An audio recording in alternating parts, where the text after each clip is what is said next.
Qué hermoso que podamos estar compartiendo este culto de Navidad, culto de Adviento, de preparación, de llegada. Quiero leer, porque ya estuvimos leyendo el pasaje de Lucas capítulo 2, los primeros versículos que nos introducen en la predicación también de esta mañana, que es el nacimiento de Jesús, que es lo que estuvimos compartiendo. Y dice que aconteció en aquellos días que se promulgó un edicto de parte de Augusto César, que en todo el mundo fuese empadronado. Y este primer censo se hizo siendo Cirenio gobernador de Siria, e iban todos para ser empadronados, cada uno a su ciudad. Y José subió de Galilea, de la ciudad de Nazaret, a Judea, a la ciudad de David, que se llamó Belén, por cuanto era de la casa y de la familia de David, para ser empadronados con María su mujer y desposada con él, la cual estaba encinta. Y aconteció que estando ellos allí, se cumplieron los días de su alumbramiento, y dio a luz a su hijo primogénito, y lo envolvió en pañales, y lo acostó en un pesebre, porque no había lugar para ellos en el mesón. Dice la palabra de Dios que esto acontece cuando es nombrado Augusto César, y Augusto César dicta un edicto que es un momento histórico en el pasaje que nosotros estamos compartiendo hoy. ¿Y saben por qué Augusto César es nombrado como emperador de Roma? Porque Roma en ese momento estaba entrando en guerras internas, y Augusto César fue nombrado justamente como el primer emperador para lograr la paz en medio de Roma. ¿Saben qué significa Augusto? Es un título que los romanos, el Senado romano, le dio a este emperador, y significaba grande o maravilloso. Y Augusto César murió en el año 14 después del nacimiento de Jesús. O sea que Jesús nace en el medio del reinado de Augusto César.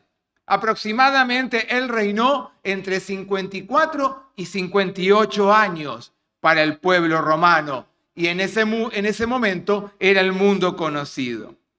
Qué contraste tan grande lo que estamos leyendo hoy con lo que pasó en ese momento.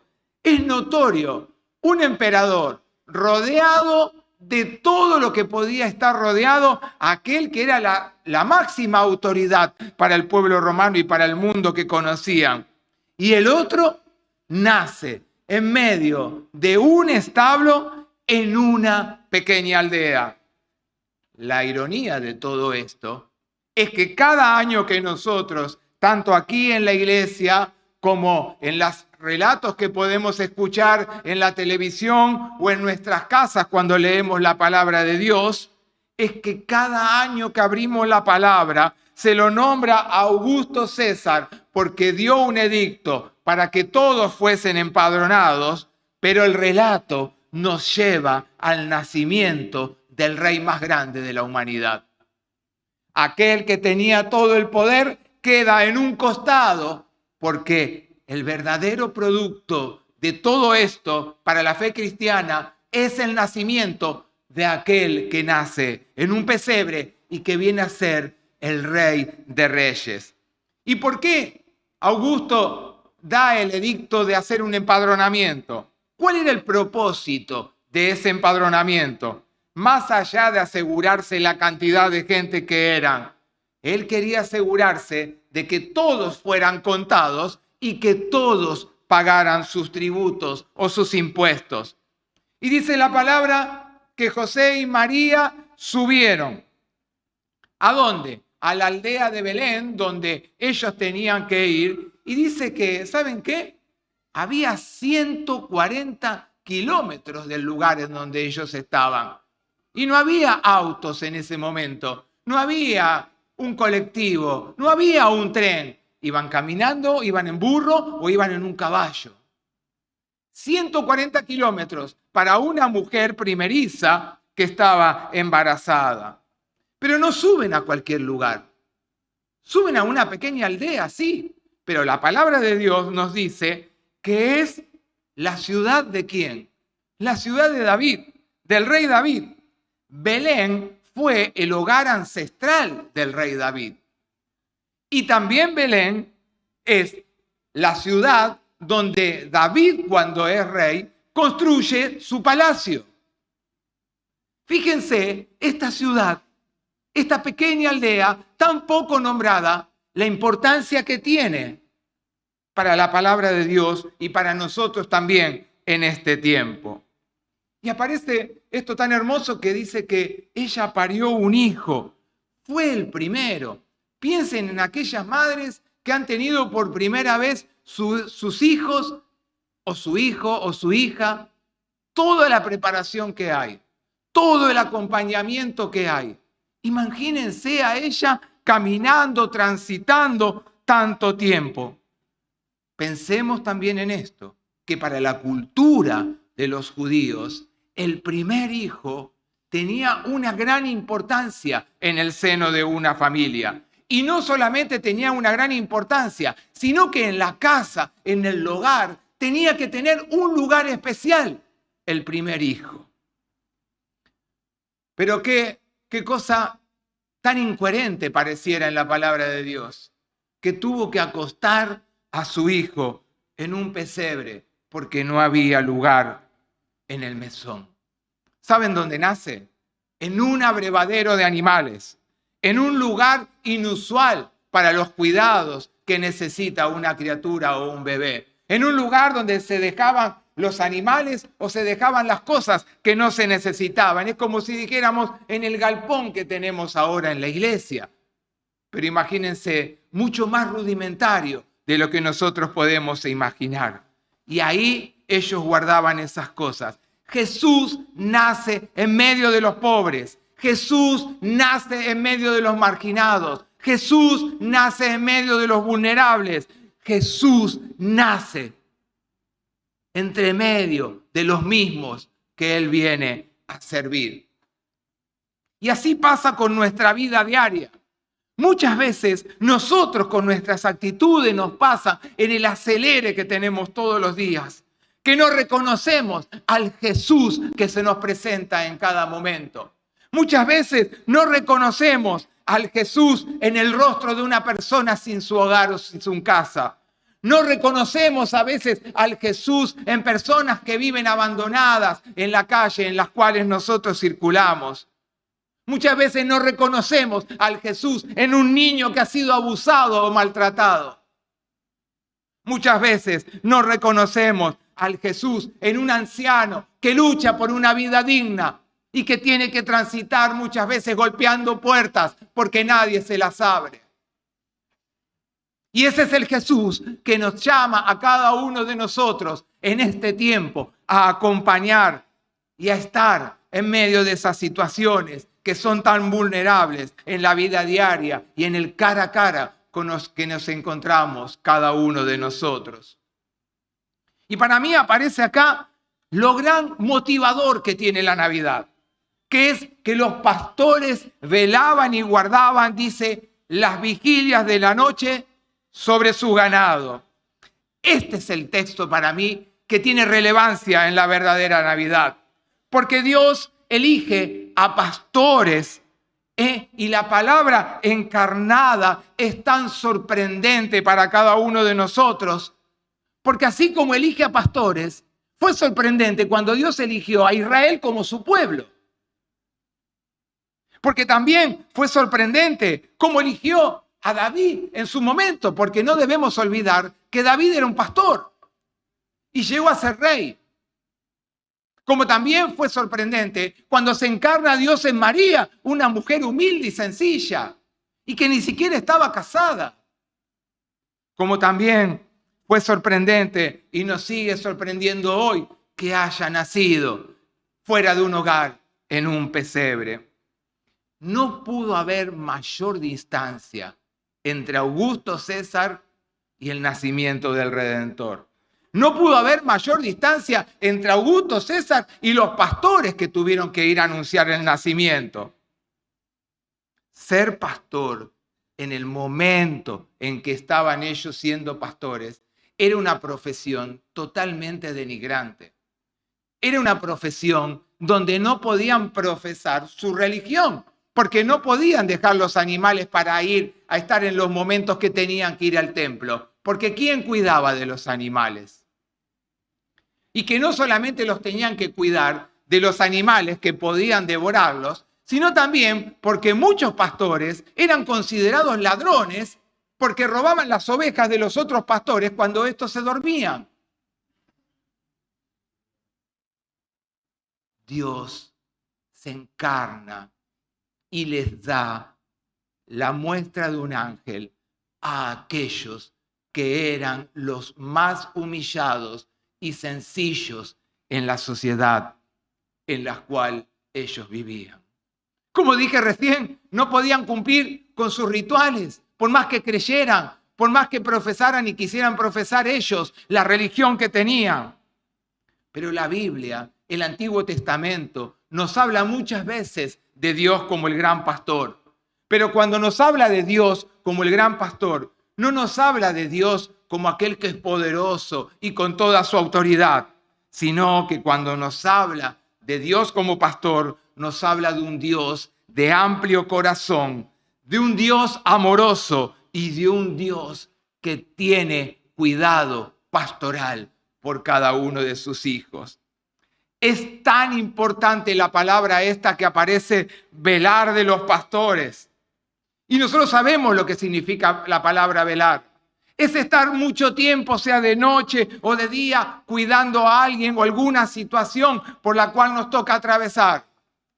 Nosotros lo sabemos, muchas veces hemos estado cuidando quizás a familiares o situaciones en las que hemos tenido que atravesar. Mi prima estuvo cuidando largas noches a su nieto y velando. Y sin embargo el Señor lo llamó. Y ese es el trabajo que nos toca a cada uno de nosotros. Que tenemos que estar velando, atentos, porque el Señor no sabemos cuándo nos puede llamar. Y el Señor nos llama en cualquier momento. Y cada uno de nosotros debemos responder. Y no solamente hay un tiempo de Adviento para velar, hay un tiempo cada día para estar velando, como lo hacían también estos pastores. Ellos cuidaban los animales y entonces estaban velando. Pero ¿saben qué? Ellos nunca imaginaron ni esperaron que el Mesías se le fuera a aparecer a ellos por medio de un ángel para que ellos fueran los que tuvieran que llevar el gran mensaje de anunciación. Yo me imagino la sorpresa de ellos cuando se apareció el ángel. Imaginémonos nosotros en medio de una noche, quizás levantándonos por algo para ir a tomar un vaso de agua y que de pronto veamos que se nos aparece alguien. ¿No tendríamos miedo? ¿No tendríamos temor? ¿No nos sorprenderíamos? El ángel rompe la monotonía y viene a darles, ¿sabe qué le vino a dar el ángel a ellos? Un sentido al velar de cada día que ellos desarrollaban. Porque ahora, ellos que habían estado todo el tiempo velando por los animales, ahora viene alguien que viene a velar por la vida de cada uno de ellos en todo tiempo y en todo momento. ¿Y saben qué? Es lo mismo que nos pasa a nosotros hoy. El Señor vino a velar por tu vida y por la mía. Y muchas veces nosotros lo hacemos de lado. Y vuelvo a repetir, ¿por qué a los pastores? Porque eran muy poco estimados, porque su fama en la sociedad era de ladrones. Sin embargo, en la boca de ellos, Dios deposita el gran mensaje para el mundo. Porque aunque tuvieron miedo, lo primero que hicieron fue escuchar. Y después que escucharon, dijeron, vamos a Belén. Se pusieron en camino. ¿Por qué? Porque creyeron el mensaje. Muchas veces nosotros escuchamos a Dios. Muchas veces nos dice Dios, vamos que te acompaño. Y muchas veces nosotros no damos ni siquiera el primer paso para caminar con Él, porque descreemos de ese mensaje que hemos recibido. Esto hizo que más personas pudieran dar gloria a Dios. Porque dice la palabra que los que estaban acompañando a esta madre primeriza en el lugar, cuando los pastores llegaron y ellos le contaron lo que habían vivido y qué tenían que anunciar, dice que creyeron también ellos en el mensaje.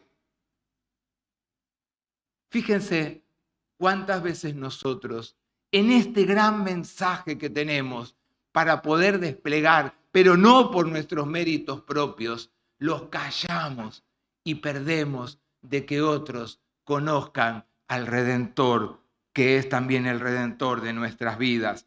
Como los ángeles, como los pastores, debemos proclamar que el reino de Dios está en medio nuestro, que es un reino que va más allá de todas estas diferencias en las cuales vivimos en el día a día. Y debemos dejar como los pastores que Dios nos sorprenda, que Dios nos abarque con todo su poder y autoridad, como lo hizo con ellos, como lo hizo con María, como lo hizo con José y como lo hizo con tantos otros que encontramos en la palabra de Dios. Pero hay que dejar de acortar nuestras manos a la mano de Dios. Porque muchas veces vamos delante de su presencia regateándole, bueno, si me das, yo te doy. Y Dios no espera eso. Dios vino a darse por completo con cada uno de nosotros. No nos regateó nada. Se entregó por total por tu vida y por la mía. ¿Cuáles son los dones y talentos que Dios ha desplegado y despliega en tu vida cada día y que todavía no los has colocado o no los he colocado al servicio de nuestro Padre Celestial?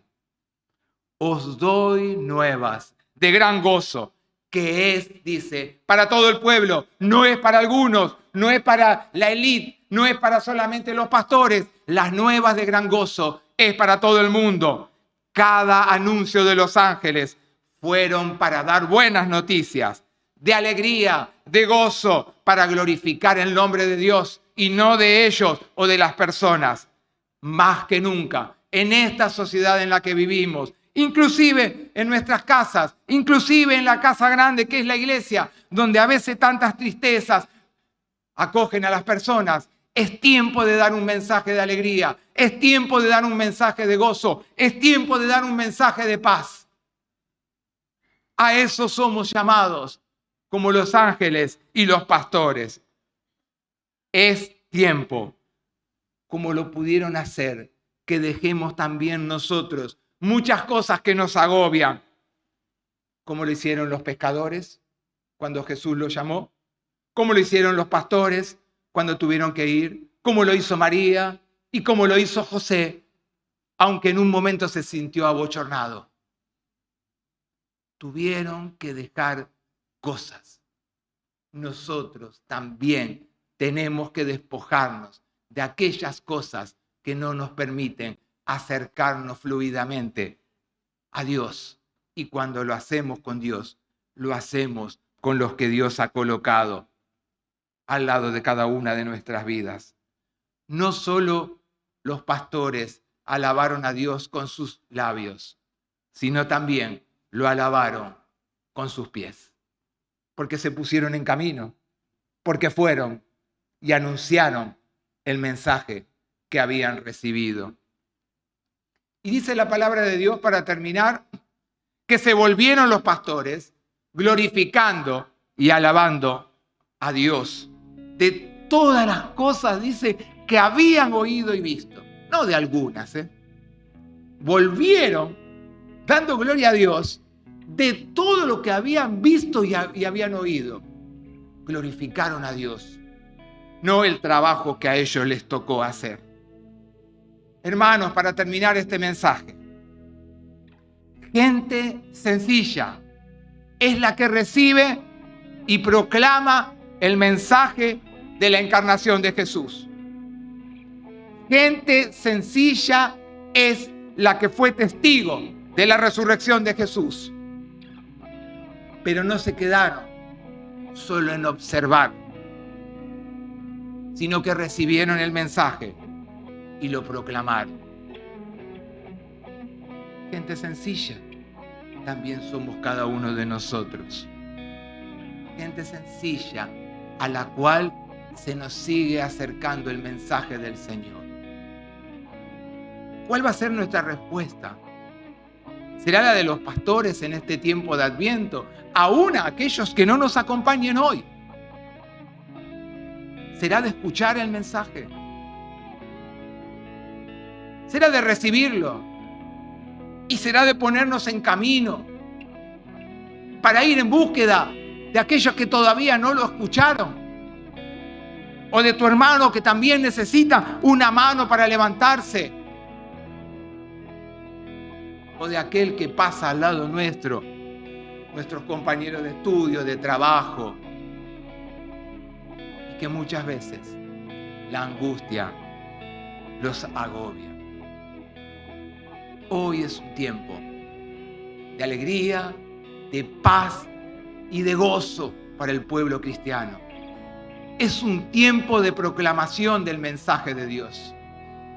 Es un tiempo donde la relevancia de un emperador no pudo hacer nada ante la relevancia en un pobre pesebre de aquel que vino a ser el Rey de Reyes y es el Rey de tu vida. Si todavía hay algo que en tu corazón te mueve porque no todavía el Señor le has dado el lugar que Él tiene que ser en tu vida, es tiempo.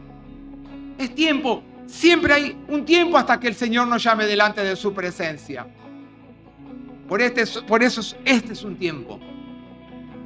Es tiempo de advenimiento de ¿qué? No solamente del Señor para la vida de cada uno de nosotros, sino de todas aquellas cosas que Dios pone delante de cada una de nuestras vidas. Me gustaría terminar este mensaje compartiendo todos juntos y poniéndonos de pie. El himno, oíd un son en alta esfera. Y que cuando lo cantemos, como siempre lo digo, pensemos en lo que estamos cantando. Porque estamos diciéndole que en los cielos y en la tierra, gloria a Dios. Y al mortal, al que está acá, a nosotros, paz, dice este himno. Que nosotros podamos hacer nuestras las palabras de este himno. El Señor de los señores, el ungido celestial, por salvar tu vida y la mía, por salvar a pecadores, tomó forma corporal. Gloria al Verbo encarnado, en humanidad velado. Gloria a nuestro Redentor, a Jesús, Rey y Señor. Con su vida y con su muerte nos ofrece vida y luz. Dejó su majestad y su luz y buscarnos se dignó para darnos el vivir. En la cruz fue a morir. Por eso hoy los invito a que cantemos que en los cielos sea gloria a Dios.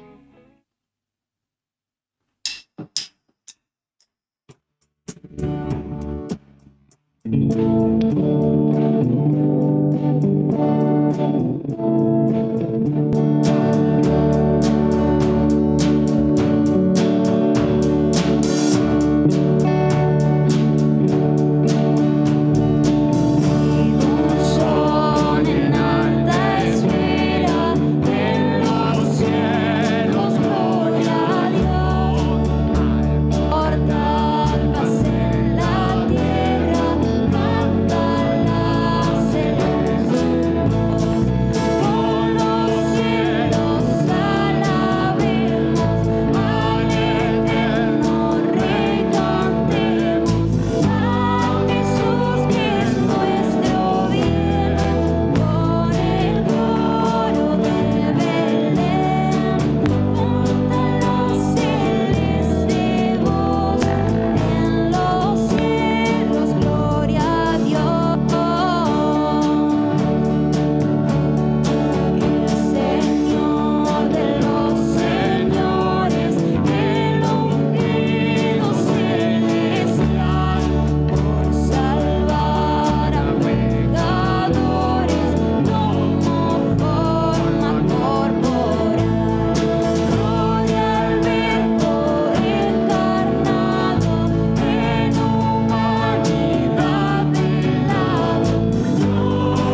viniste a morir para darnos el vivir. Todos juntos, Señor, queremos reconocerte y adorarte.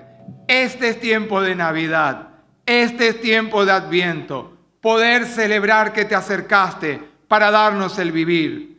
Te hiciste uno en humanidad por cada uno de nosotros, que nosotros también podamos reconocerte acercándonos a aquellos que más te necesitan. Señor, que no te dejemos acostado en un pesebre, que te reconozcamos con nuestra vida como el Rey de Reyes, como el Señor de Señores. En el nombre de Jesús oramos. Amén.